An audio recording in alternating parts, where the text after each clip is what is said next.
ఆధునిక ఆంధ్ర ఇతిహాసం విశ్వనాథ వేయి పడగ రెండవ భాగం 10/8/20 రెండవ అధ్యాయంలో ఉన్నాం. రామేశ్వర శాస్త్రి గారు గంగాధర స్వామయాజుల గారి అమ్మాయితో వివాహం జరగడంతో ఆయన బాగా సంపాదన పరుడయ్యాడు. అదృష్టం కలిసి ఈ పచ్చదనమంతా రామేశ్వర శాస్త్రి గారి సంబంధం వల్ల కలిగిందే అయిన గంగాధరం గారు ఇప్పుడు రామేశ్వర శాస్త్రి వంక కూడా చూడటం తన బావమర్ది పిల్లలకేమీ లేకుండా చేశాడని బట్టి అప్రయోజకుడని బాబుగారు అందరితో చెప్తా.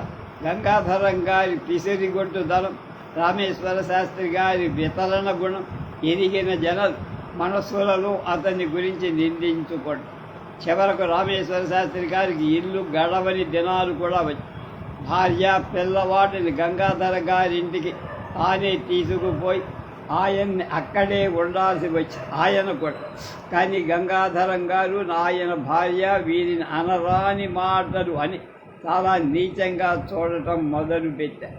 రామేశ్వర శాస్త్రి గారు తల కొట్టుకున్నట్లయి ఏం చెయ్యాలో కొన్నాడు అక్కడనే ఉండి ఆ బాధపడలేక మళ్ళా సుబ్బన్నపేటకి వచ్చారు. రామేశ్వర శాస్త్రి గారికి తమ్ములు ఉన్నారు. వారు చనిపోయే వారి పుత్రుడు వారి సంసారాలు వాడు చేసుకుంటాం చేత శాస్త్రి గారికి వాళ్ళ సహాయం ఏం చెయ్యరు.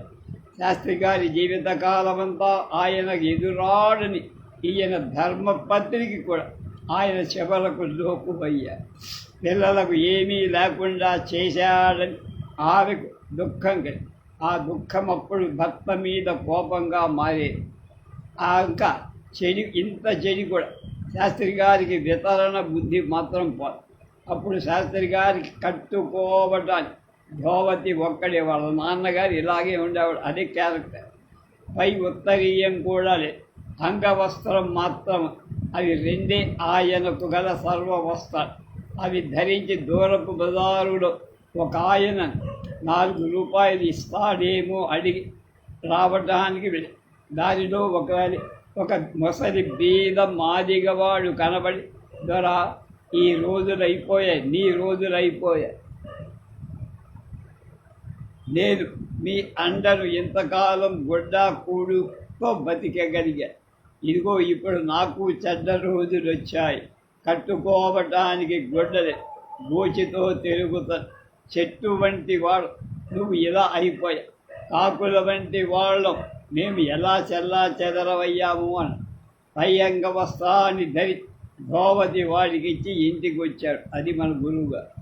ఇలా నిప్పత్సరం నిరామయంగా ఉన్న దారిద్ర్య దేవత సహస్రహస్తాలు దళ సహస్రాంగుళలు పిచ్చి మీద పడి పీకేసి శాస్త్రి అని ఓర్వలేక తన కన్నా దరిద్రుడైన నాగేశ్వర స్వామి దర్శనం కోసం వెళ్ళి స్వామి దర్శనం చేసి నందీశ్వరుడి శృంగాల మధ్యన స్వామిని చూసి ముఖమండపంలో విశ్రమి.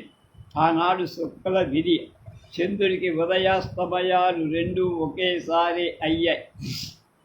శాస్త్రి ముఖమండపం వదన్ ఆభరణం వెలుపలున్న కళ్యాణ మంటపంలో కనపడని నూలు పోగు వంటి చంద్రుడి నూలు పోగు వేయదాం అని చూశారు. పైన బట్టలు లేదు, కట్టుకున్న అంగవస్త్రం పోగు రాల. శాస్త్రి నిర్విణ్ణుడే. ఈ నూలు పోగు వంటి చంద్రుడు మాయమని ఉండేనట్టుగా చంద్రుడు ఈ ప్రథమ దర్శనానికి చీకట్లేమో తెల్లపోయిన వెనకకు వెనుకలకు వెళ్ళినట్టు దగ్ధాలై లజ్జా వ్యాకులితాలైనట్లు కల చీకట్లు దళాలై వెలుగులకు దూరాలై కృషిస్తున్న బహిర్జ్యోతిస్తూ కల శాస్త్రి గారి కన్నులను చొచ్చి లోతుల దాకా భగవంతుని కళ్యాణ మంటపంలో శాస్త్రి గారు లయమందాలని ఎవరికి పొద్దుపోయిన తర్వాత కానీ తెలియదు. గుడిలోనే అయిపోయారు. ఆయన మృతితో ఆయన గొప్పతనం హఠాత్తుగా అందరికీ మళ్ళా కనబడి ఆ అర్ధరాత్ర జనులంతా మండపానికి పోగుబడి శాస్త్రి గారి గాథలు కథలే చెప్పుకున్నారు. ఆయన వల్ల ఉపకారం పొందిన వాళ్ళంతా కన్నీరు మున్నీరు కాల్చారు. శాస్త్రి గారి భార్యాపుత్రుడు వచ్చి శవం ఇంటికి తీసుకు ఆయనకు బోలెడంత బలగము బతికి ఉన్నప్పుడు విరిచి పడి ఉన్న వాకిలి తొంగి చూడని వాళ్ళంతా ఇవాళ బంధువులై కాకుల్లాగా గుమికూడే తెల్లవారే వరకు పంపంత చుట్టాలతో వాళ్ళ ఇళ్ళ వారితో కిటకిటలాడు. ఆనాడు ధర్మారావు కన్ను తెరచి అతనికి అప్పటికి 16 తండ్రి చనిపోవట తనకు లాభమో నష్టమో అతనికి తెలియ సంస్కారం జరగాల్సి కాలు కదిపితే ధనంతో తల్లి ఈ సంగతి విచారించకుండా భర్త శవంపై పడి రోధిస్తుంది. వచ్చిన బంధువులు శుష్కప్రియలు శూన్యహస్తాలు అని విచారం వకాలు కాక ఇంకొక భావం లేనివారుగా ఏదైనా ముఖం మారితే అడుగుతాడేమో. పసివాడైనా సర్వ విధాలా తెలుసుకొని విషయాలు తెలుసుకొని ధర్మారావు ముందు చూసి నుయ్యి వెనక చూస్తే గుయ్యిగా కొంచెం పొద్దెక్కింది. ఆ నిరాధార స్థితిలో ధర్మారావు పట్టు కొయ్య ఒకడు దొరికాడు. శాస్త్రి గారి మరణవాడు కృష్ణమనాయుడికి తెలిసి ఆ ముసలివాడు కూర్చున్నట్లుగా కుంగిపోయా. ఒక్కసారిగా ఆయన శాస్త్రి గారి ఉచ్చ దినాలు ఆయన మహావ్యక్తిత్వం అతని ఔదార్యం కనపడ్డాయి గోచరించి. జమీందారు బయలుదేరి శాస్త్రి గారింటికి శాస్త్రి గారి శవాన్ని చూసి అంతనే నాయుడు మరీ కదిగి ఆయన ధర్మారావులు చాలా సమాధి కొంతసేపు అయిన తర్వాత కర్మ జరగటానికి ప్రయత్నాలు చెయ్యరేమిటి అని బంధువుల్ని మంది వారెవరు భారం తమ మీద లేదని తెలుసుకున్నంతనే సర్వకార్యాలు నిర్వర్తించడానికి ముందడుగు వేశారు. దారిద్ర్యం శాస్త్రి గారితో పోయినట్లయిపోయి డేవిడీలో నుండి బియ్యం, పప్పు, ఉప్పు మొదలగు సర్వ సంభారాలు పోయి నాయుడు 200 రూపాయలు కూడా పంపారు. ధర్మారావు మేనమామ మామ అయినటువంటి గంగాధర సోమయాజులు పెత్తనం చేశారు. సోమయాజులు గారు ఆత్మగుణం కన్నా 40 సంస్కారానికి ఎక్కువ ప్రాధాన్యం ఇచ్చారు. దయాదాక్షిణ్యాలకు ఆయన మిక్కిలి ద్వారా కర్మ యథావిధిగా జరగాలని అంతంలో మొదలు అంచేత సర్వసమృద్ధి గల శాస్త్రి గారిని సోమయాజులు గారి యాజమాన్యం కింద అపర కర్మ సుష్టుగా జరిగి 11-12 రోజులలో శాస్త్రి గారి కర్మ స్వయంగా జరిపించి గోదానం, వృషోత్సవం, షోడశదానాలు, బ్రాహ్మణ సంతర్పం, సంభావన జమీందారు దయ వల్ల లోపం లేకుండా జరిగిపోయాయి. కడుపు నిండా తిరిగి తేయించిన బ్రాహ్మణులు ఆయనకే మహారాజు. చివరి రోజులో ఏదో కొంచెం లోపం జరిగింది కానీ ఆయనకి ఏమయ్యా బతికినప్పుడు మహారాజే, సచ్చిన మహారాజే అని ధర్మారావు గారికి ఈ 13 రోజులు జమీందారు పంపిన సంభారాలు విచ్చలబెడిగా తిని ఖర్చు పెట్టి తిని బంధువులు ఈ తిన్నంత తిన్నారు, పారేసినంత పారేసి దేనికి పడిన దానికి సామగ్రి యథేచ్ఛగా కర్మకు తెచ్చిన వస్తువులు మిగలరాదనే కాదు. బంధువులైన కొందరు ముసలమ్మలు కొంత సామగ్రి తమ ఇంటికి చాటుగా జారేశారు. కర్మలో మునిగి ఉన్న ధర్మారావు కానీ దుఃఖంలో ఉన్న తల్లి కానీ ఈ సంగతిని గుర్తించలేకపోయారు. ధర్మారాజుని అప్పగారులు కూడా తల్లి వెంటనే ఉన్నారు. 13వ నాడు ఎవరి దారిన వాడిపోయారు. సావిత్రమ్మ గారు ఇంటిలో చూసుకో మిగిలిన బియ్యం 10 రోజులకు వస్తుంది. నెయ్యి మొదలవేమీ లేవు. చివరి రోజుల్లో కష్టాలని అనుభవించిన శాస్త్రి గారి కర్మ సరిగా జరిగి ఆ అదృష్టం కూడా ఆయన దురదృష్టవంతులు మిగిలి బంధువులు ఎవరి వారిని వాడు పోయిన ధర్మారావు అప్పగారిద్దరు వారి పిల్లలు భావమరుదులు వాడు తల్లిని ఓదార్చడానికి అక్కడే ఉన్నారు. తండ్రి ఆస్తి కొడుకులు సంక్రమించడం న్యాయమే కనుక ఆయన ఆస్తి దారిద్ర్యమే కనుక ధర్మారావుకు వెంటనే సంక్రమించింది. ధర్మారావు పడుతున్న ఇబ్బందులన్నీ ప్రతి నిమిషం వ్యక్తమవు. అతని భావమరుదులు గృహం నుండి నిష్క్రమించరు వెళ్తల్లా. రోజుకు రోజల్లా రామేశ్వర గారి శాస్త్రి గారి ఆస్తి పాడు చేశారనే సడుగుడే ఆ దోషమంతే ధర్మారావుది అన్న అట్లు అతన్ని నిందిస్తున్నారు. ఇంత తమకు సరిగా జరగటం లేదని కూడా తగులు. ధర్మారావు పెద్దక్క గారి పేరు హైమో, రెండవ ఆమె నాంచారం, పెద్ద బావగారి పేరు సూర్యనాథ్, రెండవ ఆయన రాజేశు. పెద్ద బావగారికి 3 కూతురు, రెండాయనకు 1 కొడుకు. పెద్ద ఆయన అన్నవస్త్రాలు ఉన్నవా, అందుకని ఇంటిలో అల్లరి ఆయన. పైగా ఆయన మొన కసురు మనిషి, అంటే కసుబుసుల. ఒకనాడు కూర లేదని సూర్యనారాయణ గారు ఆములు ధూములు చేస్తుండ ధర్మారావుకు పట్టరానంత కోపం వచ్చి, అంటే ఎవరి అమ్మ మగని సొమ్ము మోయించడం ఉన్నట్టు అగలిపోయారు. ఇక్కడ తిండి లేక మా నాన్నగారు నానా ఇబ్బందులు పడుతుంటే తిరిగి చూసిన దుక్కు లేదు. మీరంతా ఇప్పుడు వచ్చి నానెత్తి పడ్డారు, మీరెక్కడి నుంచి వచ్చి తెచ్చి పెట్టారు అని రుంజుక. తిండి లేని వెధవ కింద అదురుపాటేమిటి అని ఆయన విధి. ఏ వెధవ నాకు పెట్టలేదని ధర్మాలు. దాంతో సూర్యనారాయణ నిప్పులు తొక్కిన కోతి అయి నిలువెల్లా మండిపోయి చచ్చిన వారిని బతికిన వాళ్ళని 100 ఆ సాయంత్రం పిల్లలతో సుబ్బన్న పేట వదిలి వెళ్ళిపోయి. రేపు త్రైభిక్షకం పెట్ట. అంతవరకు పెంతల్లి కొడుకుల వద్ద అక్కడక్కడ బదులు తెచ్చిన వస్తువులు ఇల్లు గడిచింది. తర్వాత దమ్మిడి పొట్ట.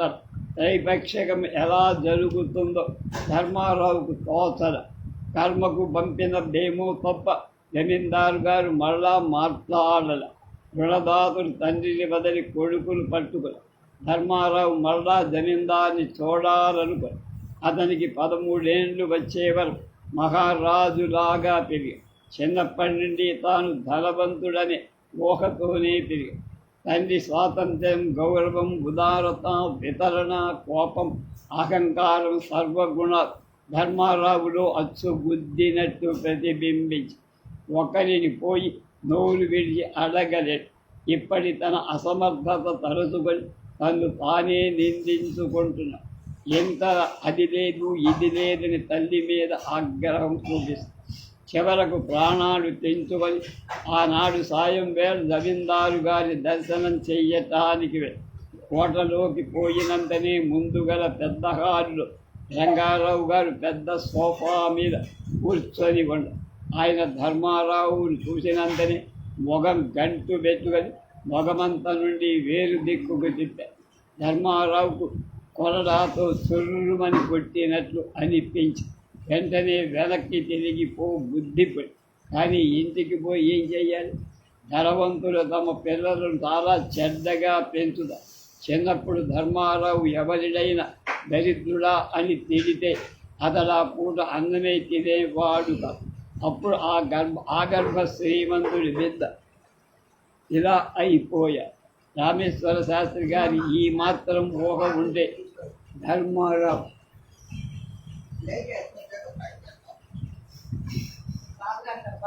అంత మిథ్యా గౌరవంతో ప్రబలేదిక. వారి సంపద చెడకపోతే అలా పెరగటం వల్ల నష్టాలు కనపడేది కూడా. కానీ ఓడలు బండ్లై అసంభవమైంది సంభవమై. ధర్మారావు అలాగే అక్కడ ఒక 2 గడియలు నిలబడు. అతని పని మీద వచ్చావని అడిగిన వాడు లేదు. ఇంతలో అతని అదృష్టం కృష్ణమనాయుడు గారు ఎక్కడికో ఏదో పని మీద వచ్చి ధర్మారావు ఆయనకు ఎదురుగా వెళ్ళారు. నాయుడు ధర్మారావు ఏ పని మీద వచ్చావని, ఏం పని మీద వస్తాడు జమీందారుకు తెలియదా? ధనవంతులకు పేదవారి సంగతులన్నీ తెలుసు, కానీ తెలియదు. ధర్మారావు ఏమీ మాట్లాడు. మళ్ళా కొంత ఆగి నాయుడు పనేమిటి అని ధర్మారావు సగం రేపు నాయన గారి మాసికం. నాయుడు గుమాస్తాను ధర్మారావుకు 10 రూపాయలు ఇమ్మని చెప్పి తాను వెళ్ళిపోయాడు. రంగారావుకి ఇది అంతా పిలుస్తుండగానే ఊరుకో. గుమాస్తా 10 రూపాయలు. ఈలోగా రంగారావు, ఏమయ్యా మాసికానికి 10 రూపాయలు ఖర్చా అని. గుమాస్తా అక్కరలేదండి అని జవాబు. ధర్మారావు చేతిలోకి చివరికి వచ్చింది 6 రూపాయలు. అవి కూడా పుచ్చుకోకుండా పోవాలని ధర్మారావు తానైతే మాడుదా తండ్రి మా సగం చెడిపోతుంది తనవారు కనుక పులికై పుట్టిన దాను నింద ఇలా తండ్రికి చేయాల్సిన ఉపకారం తన అభిమానం నష్టమైన తండ్రి కర్మకు లోపం జరగరాదు. 6 రూపాయలు తీసుకొని గంట ముందు వచ్చిన తనతో దారి సగమై ఇంటికి నడిచి దైపక్షికం గడిచి మాసికం గడిచి ఇల్లు గడవటం లేదు. రుణబాధ ఎక్కువ తెగబడి ఏం చెయ్యటానికి చిన్నది. ఒకనాడు కూర్చుండి తలపోసి ధర్మారావు తన కథ అంతా ఒక పెద్ద ఉత్తరం రాసి కృష్ణమనాయుడికి పంపారు. మహారాజశ్రీ మన్య సుల్తాన్ సుబ్బందపేట పరగణ జమీందార్ మహాప్రభు కృష్ణమనాయని గారు జమీందారు గారి సమ్ముఖములు రామేశ్వర శాస్త్రి గారి కుమార్ ధర్మారావు రాసికొన్న విన్న అయ్యా, మా నాయన గారికి తమకు గల స్నేహ ప్రేమ ప్రత్యక్షంగా కాకపోయినా కథారూపంగా అయినా నేను విని ఉన్నాను. మీకు పక్షపాతం తప్పక ఉంటుందని తలచి ఈ రాష్ట్ర మా నాయన గారు మరణించినప్పుడు తమరు చేసిన సహాయం చివరి ఔదార్యాన్ని నేను వెన్నటికీ మరవలేదు. మా నాయన గారి యశస్సు కానీ వారి దివ్య గుణాలు కానీ నేను ఇక్కడ వ్రాసి ఏం లాభలేదు.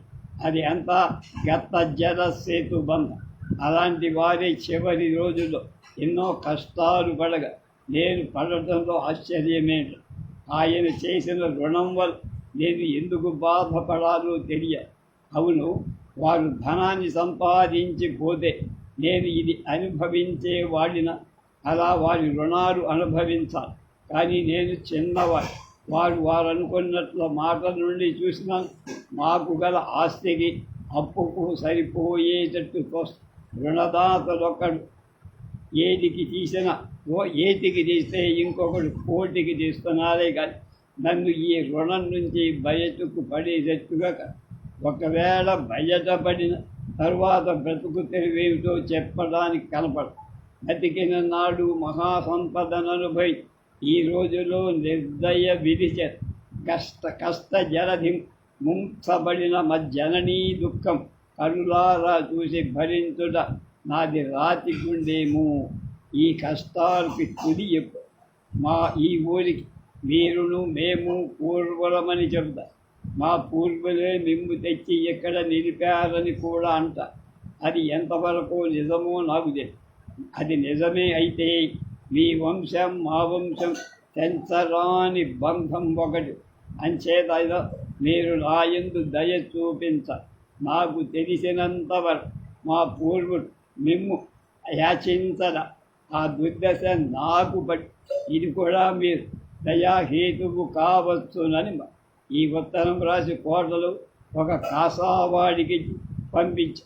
కానీ ఆనాటి రాత్రి అంతా ధర్మారావు చెప్పరానంత చిత్తక్షోభ అనుభవించి వారంతా వాడు మాయంత మేము కనుక వారికి నేనేల ప్రాధేయపడ రానున్న కష్టాలు రాకము వస్తే చస్తా సాటివాది కడ ఈ నైత్యం ఎందుకు చొరబడదు అని ఒకసారి కాని రోజులలో గర్వపడరాదు. పడి ఎవరిని సాధిస్తాం? ఒకవేళ తిండి లేక చచ్చి ఏం చేస్తాం? శరీరం ఉన్నదా ఏదైనా చెయ్యొచ్చు అని ఒకసారి కృష్ణమనాయని వద్ద మనవి చేసుకోవడం ఇది మొదటిసారి. మొన్న 6 రూపాయలు తేలేదా? తండ్రి కర్మకు ధనము ఈయన వద్ద పుచ్చుకోలేదా అని. తండ్రి కర్మకు ఆయనే నేను యాచించల. మాసికానికి యాచించానా? లేదు. పోయి ఊరకే చెప్పి ఆయనే ఇచ్చాను అని హరిబెరి విధాల ఆలోచి చివరికి ఎలా అయినా తన ఉత్తరం రాయటం చెయ్యరాదని. అలాంటి ఉత్తరం వల్ల తన పూర్వుల గౌరవం పోతుందని నిశ్చయం. ఎప్పుడు తెల్లవారునా ఎప్పుడు పోయి ఆ కాసావాడిని అడిగి ఆ ఉత్తరం తీసుకొందున అని మిగిలిన ఆ రాత్రే అతడు ఉత్తరం రాజుకి ఇస్తాడేమో అని ఆలోచించు పరంపరగా గోళ్ళు కోళ్ళు మెడలు లెక్కించి దేహాలు దీర్ఘీకై కనులలో దార్శ్యం గోచరించగా గర్వోక్తి పోలి కోతలు కుక్కుటాలు కూశారు. ఎందుకులే ఇంత గర్వమని తనలో తానని సర్దుకొన్నట్టు రెక్కలు తప్పకొట్టు గర్వములు అహంకారాలు సుఖాలు దుఃఖాలు సంపదలు లేమును సర్వం యుగ యుగాలుగా సాక్షీభూతార సనాతని ఆయుష్ ఉషస్సు ప్రజ్వలించే. ధర్మారావు లేచి కాలకృత్యాలు నిర్వహి ఆ కాసావాడి ఇంటికి పోయి ఉత్తరమిచ్చేది వాడు ఇయ్యలేదని ఒకసారి ఇటు తెమ్మనడిగి పిచ్చుకొని ధర్మారావు అని వాడు చూస్తుండగానే చింపే. కాసావాడు నివ్వెరబ ఎందుకలా చింపేశావని. ధర్మారావు కృష్ణమనాయుడు గారు చాలా ఉదారుడురా, నిజమే, వారి పూర్వులెవరు నాయనను పూర్వులెవరు ఆయన్ని యాచించిన వాడు కాదు, నేను యాచించవలసి వచ్చి అని గోపన్న మాట్లాడు. తిరిగి ఇంటిలోకి పోదు. ధర్మారావు తన్ను చూసి ప్రతివారు నవ్వుతున్నారనుకున్న. అదొక ఆనాడంతా ధర్మారాజుని ప్రవర్తన విచిత్రంగా ఆ ఆపద గట్టెక్కబోయినట్టుగా దాన్ని తానే సరదలిచినట్టు, దాన్ని తాను చాలా చింతిస్తున్నట్టు కాదు, తాను చేసింది బాగుగానే ఉన్నదని సమాధానం చెప్పుకుంటూ అనేక విధాలుగా గుడుసులు పడుతారు. అతని తల్లి చూసి కారణం తెలియక గగ్గోలు పడి మళ్ళా 10 రోజులు అయిపోయి ఇంటికి వస్తుంది. తల్లి, నాయన బియ్యం దేవురాడు. దారిద్ర్య దేవత అతని అభిమానాన్ని చూసి పరిహరించినట్టు ఎవరినో పోయి 2 ఊకలప్పడదు. వారు రేపు మా పని తెప్పి చివరకు లేదు. దారిద్ర్య దేవత అతన్ని చూసి వికృతాహాసం చేశాడు. తల్లి ఈ బాధ పడలేక, తండ్రి పోయి జమీందారి జమీందారు గారినడు ఏదైనా ఇస్తారేమో అని. దారిద్ర్య దేవత పకారుని పగలపడిన ధర్మారావు తన గుండెలలో పెద్ద ఏడుపు వినబడి అది ఎవరికి వినబడదని తెలిసి సంతోషిస్తాడు. గోపన్న 30 ఏళ్లకు పూర్వం ఒకసారి రాణిగారు స్నానం చేస్తూ మెడలో చంద్రహారం స్నానపు గది గోడ వంకెకు తగిలి గోపన్న దారిని పోతూ ఆశ చేత తొట్టుబడి అది తీసుకున్నాడు. వస్తువు పోయిందని కాసావాండ్రులు విచారించగా గోపన్న పట్టుబడి కృష్ణమనాయుడు గోపన్న కోట నుంచి బయటికి తోశాడు. వాడు వచ్చి రామేశ్వర శాస్త్రి గారిని ఆశ్రయించగా శాస్త్రి గారు వాడిని మళ్ళా కోటలో ప్రవేశపెట్టించారు. ఆయన మనస్సు మారి వాడు అప్పటి నుండి శాస్త్రి గారి ఎడల కృతజ్ఞత కలిగి అప్పుడప్పుడు శాస్త్రి గారి వద్దకు వచ్చి కొన్ని మంచి సంగతులు నేర్చుకొని పోతుంది. మనిషి సహజంగా మంచివాడు అవటం క్రమంగా వాడికి భక్తి ప్రపత్తులు బలిసిన వాడు నిత్యం 2 దేవాలయాలకు భగవద్ దర్శనం చేస్తారు. కృష్ణమనాయుడు పెద్దవాడైన తర్వాత ఆయనకు గోపన్న మీద అనురాగం ఎక్కువై వాడెప్పుడు పురాణ కథలు భక్తి మాటలు చెప్తారు. ఒకరోజు ముసలి జమీందారు స్నానం చేశాక గోపన్న ఆయన ఇంకా తిలకం దిద్దుతూ ధర్మారావు ఉత్తరం తేవడం, మర్నాడు వచ్చి తానే అది చించేయడం, ఎందుకు చింపావని అడిగి చెప్పిన సమాధానం జమీందారుతో చెప్పి ఎంత వారికి ఎంత ఇక్కట్టు వచ్చింది బాబు, ఇంగువ కట్టిన గుడ్డ వాసన ఎక్కడికి పోతుంది, పులి కడుపున మేక పుడుతుందా, వారి వంశంలో తక్కువ వాడు ఎందుకు పడతాడు అని వ్యాఖ్యానం చేసి జమీందారు భోజనం చేస్తూ వడ్డన గోప ఆ రోజు పదార్థాలన్నీ చాలా రుచిగా రాజు ఆప్యాయంగా భోజనం చేస్తూ గోపన్న జమీందారు ఇంగితంగా వడ్డిస్తూ మధ్య ధర్మారాయ ప్రస్తాపం చేస్తూ అవును పాపం రామేశ్వర శాస్త్రి గారు ఏమి దుర్యం చేశారా, అడగని వాడిని పాపం అలా ఇచ్చారు. ఆయన సొమ్ము తిన్నవాళ్లే ఆయనకి చేదయ్యి తాగిన రొమ్మే గుద్దుమరా అన్నట్టు నాగన్న శెట్టి శాస్త్రి గారి సొమ్ము ఎరగడ శ్రీరామ అసలే ఎరగడు పాపం.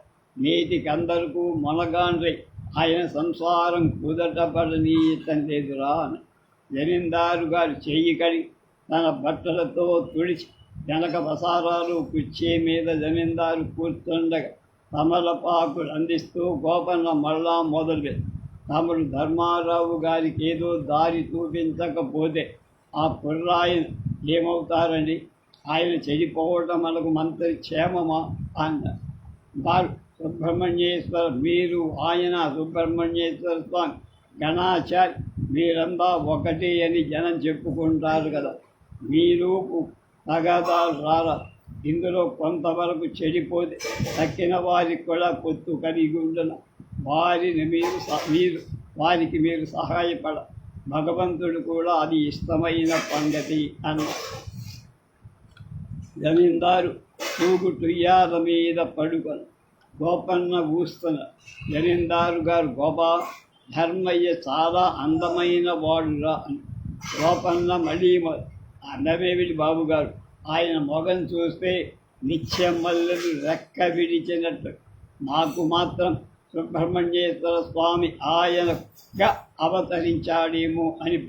ఆ బక్క పలుచని మనిషి నిగనిగలాడే శరీరం, ఓసరైనము, తిరిగి పట్ట వచ్చినట్టు మొగం, అందమంతే ఆయింది అంత. ఏమైనా సముద్రాలు ఎండిపోయి చెరువులైనట్టు నేటికి పరిస్థితి ఎలా వచ్చి ఒకరికి పెట్టిన వారే కాదు, లేదన్న వారు కాదు కదా వారు. ఇది మాఘమాసం.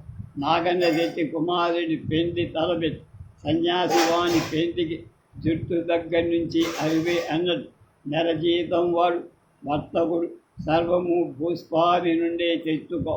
పెండి పందిరికి తాటాకులు ఊరేగటం ఇంకా ఎన్నో పెట్టి శక్తి జమీందారుగా నడిగి తెచ్చుకోవాల్సి వచ్చి దశమి నాడు పెండి, విధి నాడు శక్తి ప్రభువు దగ్గరకు వెళ్ళి సాయం పొద్దు వాటారిన కృష్ణమ్మనాయుడు వ్యక్తి పెద్దలను ఏనుగులను తనిఖీ చూస్తా. శక్తి వెళ్ళి నమస్కరించి, నాయుడు తన్నేమి పని మీద వచ్చామని అడుగుతాడేమో ఎదురు చూస్తా. నాయుడు శెట్టి గారు, చూశారా ఈ దొట్టి పెట్టరు నాకెన్నాడు చూసినా వింతగా ఉంటాయి. అంటే ఒంటరి మృగాలలో ఇవి, పురుగులలో గడ్డి పురుగు, విచిత్రమైన సృష్టి. ఈ స్థలం మొండానికి సంబంధం లేని పొడుగైన కాళ్ళు, మొండాలకు తలకు సంబంధం లేదు పొడుగైన మెడ. శక్తి చిత్తం ప్రభువు ఏమన్నాడు శక్తికి తెలియదు. శక్తికి అధిక మాసాలు, తిరుగుబడ్డీలు, తిది ద్వయాలు తెలిసినంత ఇంకా మరేమీ తెలియదు. నాయని మనస్సులో ఉన్న సౌకుమార్యం శక్తికి కొన్ని తరాలకు కాగా లేదు. ఎక్కడి నుంచి వస్తుంది? అందుకని చిత్తంతో సరిపెట్టాడు. నాయుడు, రామేశ్వర శాస్త్రి గారు నీకెంత బాకీ అయ్యా? 25,000. వారి ఇల్లు దొడ్లు వెల ఎంత చేస్తాయి? చిత్తం.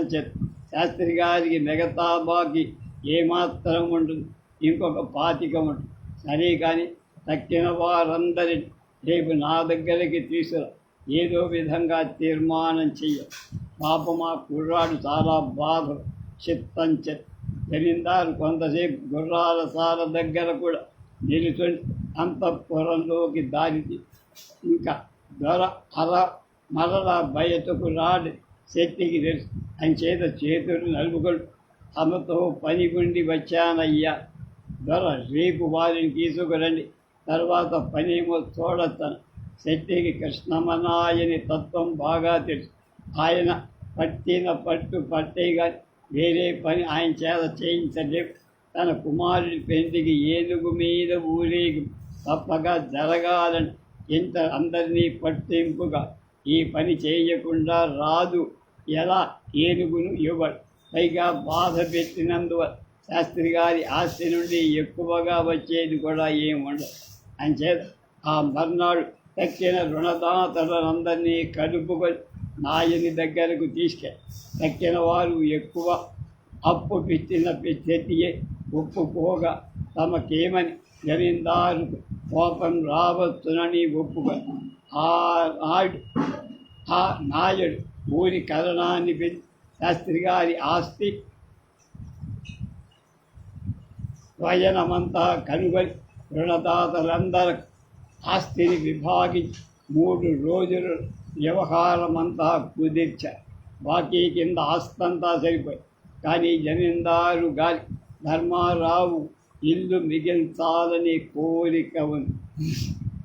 అందులో ఒక రుణదాత దాన్ని ఒప్పుకొన జమీందారు దానికే ఒప్పుకుంత పలక తప్పింది కాగితాలు వ్రాసి మర్నాడు రిజిస్టర్ చేయాల్సిందిగా నిర్ణయించే వరకు ధర్మారావు ఈ సంగతి తెలియదు. ఆనాడు అతడు మర్నాడు రిజిస్టర్ చేయాలని కచేరీకి ధర్మారావు వెళ్ళాలని కబురు. ధర్మారావుకి ఈ వార్త ఎడారిలో త్రిషితుడైన వాడి అంటే దాహం కొన్నవాడు నారికేళ అంబు కొబ్బరి నీళ్లు జరిగినట్టే ఆ రాత్రి తల్లి కొడుకు కృష్ణమరాయ్ ఒకటితోనే సరిపో. రాత్రి నిద్రించే వేళ ధర్మారావుకి నిద్ర పట్టదు. మాటి మాటికి మనసు జమీందారి గారి ఔదార్యం మీదకి పోగా ఊహాపోహలు కట్టగా ఒక సోపానం మీద గోపన్న కలప. అతన్ని చూసిన వెంటనే రాజు మీద గల గౌరవం పోయి అతని మీద ధర్మారావు గోపన్న చుట్టూ కథంతా చక్కగా అది సరిపోయి గోపన్న ఎడల అతని మనసు కృతజ్ఞతామయమైపోయి 4 నెలలు కానాడు ధర్మారావు సుఖంగా నిద్రపోయి. మర్నాడు తెల్లవారక ముందే ధర్మారావు గోపన్న ఇంటికి పోయి అరుగు మీద కూర్చు. గోపన్న నిద్ర లేచి అతన్ని చూసి, ఏం బాబు ఎంత తొందరకాడి వచ్చారు? ధర్మారావు, గోపా, నీ రుణం నేను తీర్చుకోలేనయ్యా. నిజంగా నువ్వు చేసినంత పని నా ఉత్తరం కూడా చెయ్యదు. నీకు నా కృతజ్ఞత చెప్పుకోవడానికి వచ్చి. అయ్యా, మీరు గొప్పింటి బిడ్డ, నన్ను గురించి అలా అనుకో. నేను మీకేమైనా చేసినా మీ నాయన గారు నాకు చేసిన దాంతో వెయ్యో వంతను. తర్వాత ఇది మాట్లాడి ధర్మారావు ఇంటి ముఖంపై ఆ వేళకు సూర్యోదయమై దినలక్ష్మి మగములు మందహాసం అంకురించిన లేత ఎండలు జ్యోతిరేఖాలవాభిరామంగా సకిలించి ఇంత ముగ్గులు పెట్టిన కలంకారి అద్దకం చీరకెక్కించిన కరక్కాయ రంగు విరిచిన హృదయంలో దోచిన ఆనంద విచిత్రంగా ముఖరేఖ ఆవరించినట్లు సుబ్బన్న పేద వీధులలో రోద భాగంలో విస్తరి దేవిని ముందర నగారాల మృద చెవులకు మనోహరంగా వినవని కోటలోపలి పెంపుడు నమరి పులివిప్పి విచ్చింది.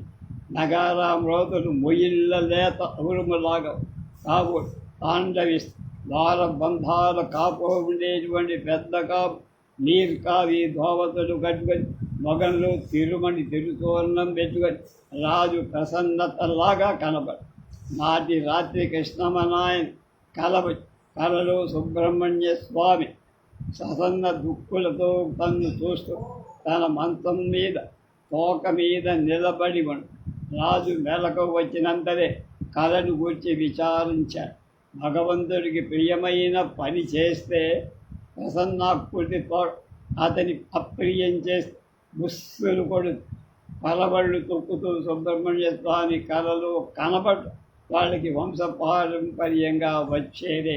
కృష్ణమనాయుని కీర్తి ప్రసన్నాకృతితో స్వామి కనిపించడానికి ఇది మొదటిసారి 6 ఏళ్ల క్రితం రామేశ్వర శాస్త్రి తాను మాట్లాడకుండా చివరకు పంపిన రోజున కలిసిన రోజున ఆయన మనసులో చాలా మర్నాడు సాయంకాలం కృష్ణమనాయుడు దేవాలయంలో స్వామి దర్శనానికి వెళ్ళి అక్కడ ధర్మారావు కనబడి ఇద్దరూ కలిసి స్వామి దర్శనం చేసి నాగేశ్వర స్వామి ఆలయంలో మొదలుపోయారు.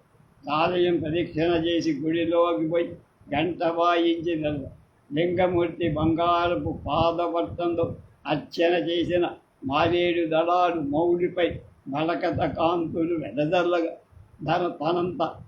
ధనవంతుడు లేనట్టు కలకల. అబ్బో, ఈ స్వామి కథ ఎవరికి తెలియదు. నిన్న దాకా గర్భధరికి నేడు సుబ్బన్నపేట జమీందారుడు ఆశ్రయం రామేశ్వర స్వామి ఇచ్చిన అలంకారాలు మురిగిస్తున్నాడు. దేవీ దర్శనం చేసిన తరువాత అర్చకుడు వృద్ధుల పాదాలు తెచ్చి మొదట ప్రభువున కియ్యబడి ప్రభువు పుచ్చుకోక అర్చకుడి వంక కొంచెం తీక్షణంగా చూశా. అర్చకుడు వినయంతో ధర్మారావు వృద్ధుల పాదాలు తర్వాత ప్రభువు తీసుకో. శుక్రవారపు కుంకుమ పూజ కొద్దిగా జారి అమ్మవారు మందహాసం చేసినట్టుగా విభూతి మారేడుదల నందీశ్వరుని సరస్సు మీద ముఖమంటపంలో కొంత విసరి ధ్వజస్తంభం శుక్లాష్టమి శివ జటావీతన్మందాకిని నవస్మేర వీచి రామణీయ కుంభ అంబికా ప్రసన్నాపాంగ రేఖా ప్రసారం విఘ్ననాయకు ఏకదంతసితచ్చట స్వచ్ఛతంబు శైవ మహాత్మ్యమై ఆ వెన్నెలలో ధ్వజస్తంభానికి బంగారపు తొడుగు దగ్గర శివ సాన్నిధ్యంలో ప్రజ్వరిల్లుతున్న రామేశ్వర శాస్త్రి భక్తిలాగా కృష్ణమయ నాయుడు మనస్సులో ఆడి ఉడకింతు కలిగింది. తర్వాత సుబ్రహ్మణ్యేశ్వర స్వామి వారి ఆలయానికి పోయారు. రాజుకు స్వామి రాత్రి కలలో కనిపించినట్లుగానే ఒక ధర్మం మీద 1000 స్తంభాలు సంస్థలు వెలసినట్టు స్వామి ఏక శరీరంపై సహస్ర శిరస్సులో నిర్వీచి అయిన క్షీరసాగరం అంటే అలలు లేని క్షీరసాగరంలో శయనించిన ఆది నారాయణ చూస్తున్నట్లుగా స్వామి శిరస్సు నిశ్చలంగా చకితంగా తన్మయత్వంలో సుఖచారణం సూచి ధర్మం తదాచరణ ప్రచారాలు 3 ఒకదాని ఒకటి అభేద దాదాప్యాన్ని పొందడం స్వామి ప్రభువు ధర్మారావు ఏకదేశగతులై అదేమో తరాల నాటి తెంతరాని బంధం ముగ్గురితో మనసు అనుభవించి ఆ దాటితో వారి ఆ సంబంధం కొత్త ముళ్ళు వేసుకున్నట్లు అయ్యింది. ప్రతి నివేశం ప్రభు ఈ అనుభూతి కలుగుతూనే ఆయన ఆత్మలో ఒక అనిర్వచనీయమైన విజ్ఞాన తరంగం ఊగులాడుతూ నాటి సాయంకాలాన్ని అది ఏదో ఒక కొత్త దవం ఎత్తినట్లు అనిపించి ఈ అనుభూతి ఆయన హృదయాంతరాళాల్లో చొచ్చింది. తనకు స్వామి ధర్మారావు ఎడము లేని ఒక కలయిక భాష నిమీలిత నేత్రుడై ఆయన అలాగే నిలబడి అక్కడి నుండి వేణుగోపాల స్వామి వారి ఆలయానికి వెళ్ళి మొదట పాద ప్రక్షాళనానికై ఆలయ పరప్రదేశానికి వెళ్ళి తలుపరాతి మెట్లు దిగుతున్న రామేశ్వర స్వామి యశప్రత్యగ్ర మనసులోకి తరుముకుని పోయి ప్రదక్షిణీకరించి ఆలయంలోకి పోయి గంట వాయి ఆ ఊరి జమీందారులు వేణుగోపాల స్వామి ఎలవేలుపు స్వామి మీద కొన్ని ప్రత్యేక ప్రార్థనా శ్లోకాలు వాళ్ళందరికీ రాజు అవి అన్ని ఏకరూపే. స్వామి సన్నిధి అది వరకు మినుకు మండుతున్న దీపం అర్చకుడు వత్తి ఎగదూసగా ప్రజ్వలి స్వామి బంగారపు మైమరపు ధగధగలాడి ఆహా రామేశ్వర శాస్త్రి బంగారపు మైమరం ఆకుని దాల్చి స్వామి శరీరం వంటి ఉన్నాడా తానే భగవంతుడై వేరుగా కనపడుతున్నాడు. ధర్మారావు మందం అని పడి స్వామి విగ్రహం మనిషి అంత ఎత్తుగా నిత్యం అర్చకుడు రాస్తున్న నూనె చేత తడిసి మైమరుప మెడదనిచ్చిన తావుల స్వామి శరీరం ప్రాపురుషేణ్య నీల జలద స్నిగ్ధ ఛాయాముగ్ధమై కొత్త కాటుక కాంతులు వెరియతులు స్వామి ముఖ కమలాలు అంటించిన రజితమాణిక్యమయమైన ఊర్ధ్వపుండ్ర గోలోక ద్వారంలాగా స్వామి వంక కనుబొమలు వచ్చాయి. పరిహాసంగా చూస్తున్న రధికాదేవి విభూమధ్య గత త్రిరేఖాకుది భక్తలోకంలో ఆహ్లాదిని వ్యత్యస్త పదాల బిందులై వేణువు వాయిస్తున్న చేయించినదా ముట్ ప్రక్కల సత్యభామాదేవి శృంగారమయముట్ కుడి చేత విలాసంగా ధరి పొందికగా స్వామిని అత్తుబడి ధర్మారావు గొంతుగా వీణా నిక్వణం లాంటిది.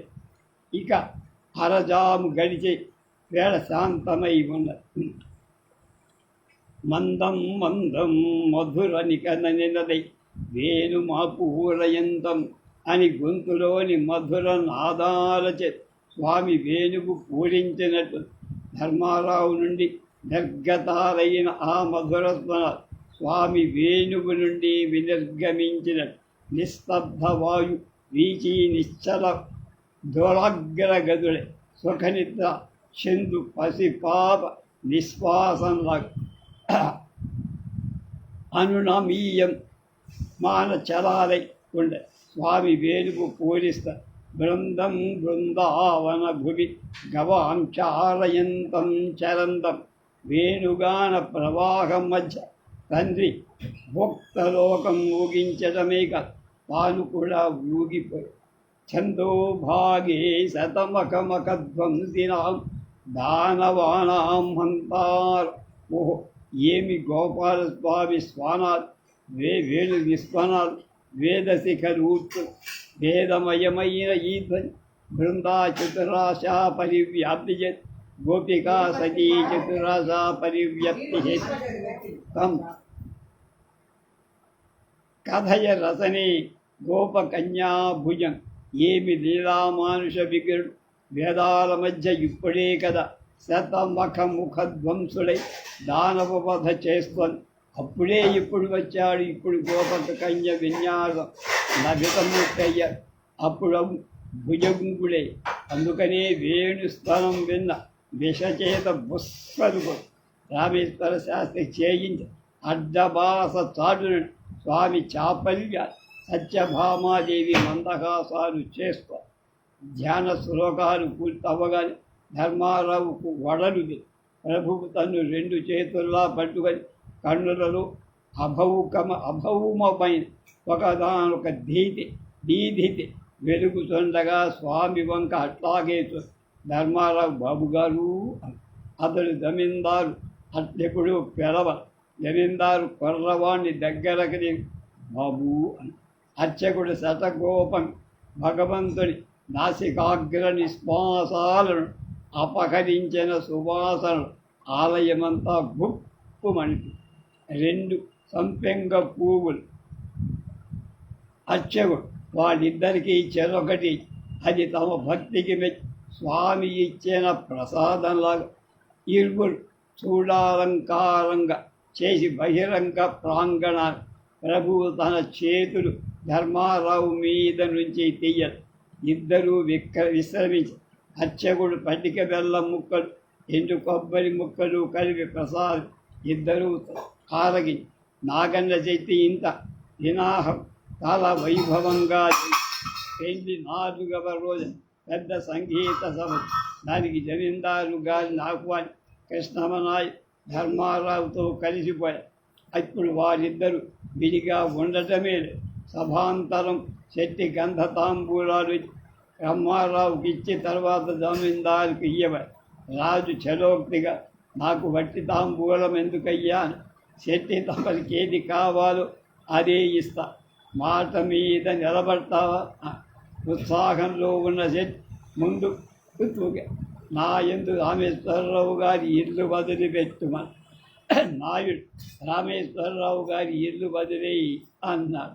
శెట్టి నివ్వలబోయి నా ఎందు శెట్టి తలపాయించడం చూసి నాయుడు తల ఎట్లయినా కోమటి బిడ్డ శెట్టికే మళ్ళా పౌరుషం తల వెనక్కు తీయటం లేదా. నాయుడు ఊరికే అన్నారేవయ్య, న్యాయమైన ధర వచ్చింది. ధర్మారావు అతని తల్లి ఇంకా నా ఇంట్లోనే ఆ ఇంట్లోనే ఉన్నను. కొద్ది రోజుల్లో వదిలిపోవాలి కదా. ధర్మారావుకి ఇప్పటికి ఈ జమీందారుని మాటలు అచ్చరువు తెచ్చి ధర్మారావు పేరు జమీందారు శెట్టి చేత బిల్లు వ్రాయించి పుచ్చుకొని 5,000 రూపాయలు ఇచ్చారు. ధర్మారావు స్కూల్ ఫైనల్ పరీక్షకు వెళ్ళి ఒకసారి తప్పా. కుర్రవాడు తెలివి గలవాడు అవ్వటం చేత 17 ఏళ్లకే ఆరవ పాలన వయస్సు చాలకపోయిన ఉపాధ్యాయ అనుమతి తెప్పి అతనికి పరీక్షకు పంప. ఇంతలో శాస్త్రి గారి వ్యవహారాలు చెడ్డ. ఇంటి వద్ద నుంచి డబ్బు తనకు సరిగా అందకపోవడం, శరీరంలో కొంచెం జబ్బు చేయడం. ధర్మారావు పరీక్షలో విజయం సాధి ఈ సంవత్సరం చదవడానికి వీలు లేకపోయి మళ్ళా పాఠశాలలు తెరిచిన తర్వాత ధర్మారావు చదువుపోయి సుబ్బన్నపేటలో వారు వారి ఇంట్లోనే కాపురంచున్న నెలకు కావలసినంత కృష్ణమరాయ్ పంపిస్తున్న రోజు ఉదయంలో లేచి నాయుడు ధర్మారావు గారింటికి ఇద్దరూ కలిసి తోటలోకి వెళ్తారు. తిరిగి భోజనం వేళ వస్తారు. ధర్మారావు భోజనం చేసి తోటకు భారతం కానీ భాగవతం కానీ ధర్మారావు చదువు. నాయుడు శ్రద్ధతో వింటు నల్లనివాడు పద్మ నయనంబులవాడు ఈ పద్యంతో ప్రతిరోజు ప్రార్థనలు.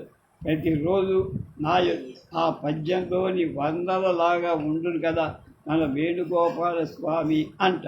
గోపన్న పగలబడిన నాయుడు ఎందుకురా నవ్వుతావు? గోపన్న మరీన ఇది ప్రతిరోజు జరుగు. రంగారావు గారికి ఇది తలనొప్పి. ఒక్కొక్కప్పుడు గోపన్న నవ్వు రంగారావు కోపిస్తుంది.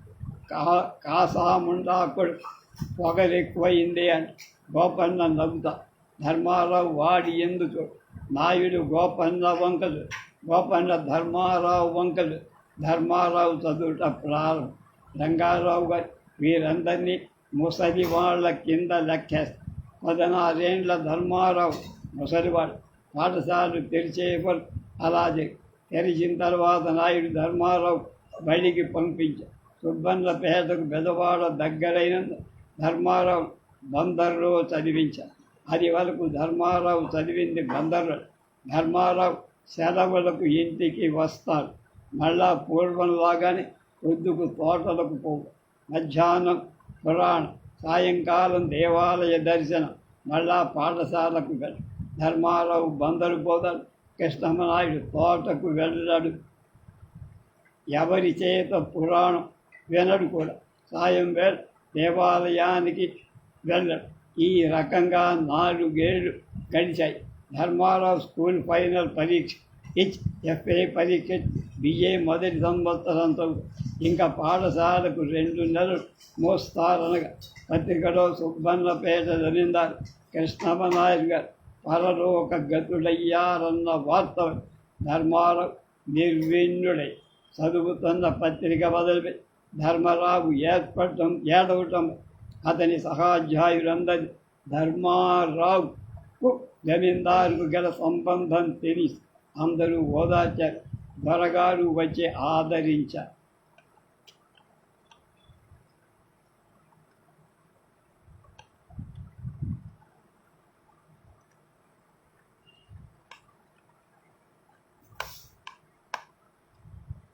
దానితో ధర్మారావు సుబ్బన్నపేటకు పోవాల్సి వచ్చాడు.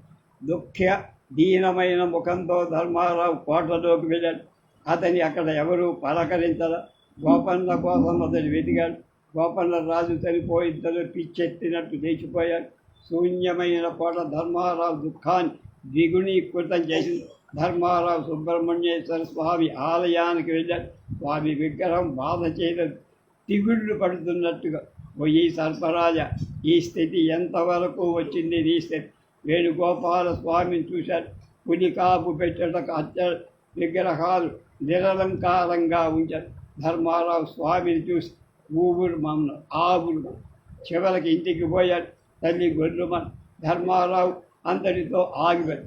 నా యందు పరలోక గతుడైన నాయుడు 3 నెలలైపోయి వేసకి సర్వదా విద్యుమే. ఈ 3 నెలలు ధర్మారావు ఇంటి దగ్గరే మళ్ళా పూర్వపు రోజులు వచ్చి కానీ రుణబాధలే తలదాచుకోవటానికి ఇల్లు మాత్రం ధర్మారావు గణాచారి ఎదురు వచ్చింది. రేపు 3వ అధ్యాయం.